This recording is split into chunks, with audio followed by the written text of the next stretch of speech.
You want to understand imbalance, you have to study cooking. In making a meal, it's not the same quantity of rice that you will have for salt. Is that true? For a plate of rice, you may need a pinch or 2 pinches of salt, and that is enough. By the time you have 1 mudu of rice and 1 mudu of salt and join them together, what have you done?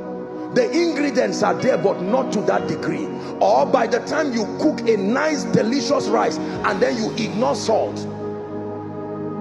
Imbalance.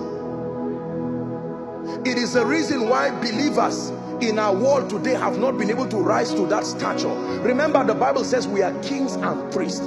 I submit to you that the church in Africa has emphasized on the priesthood dimension. We have done well in terms of prayer, consecration, like I'm doing so.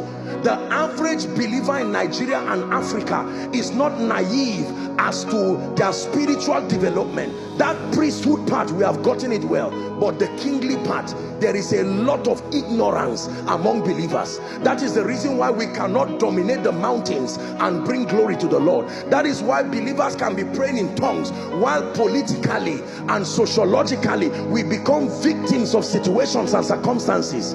This was the problem between Cain and Abel. If you study the Bible, Abel understood priesthood, but Cain built a city and named it after his son.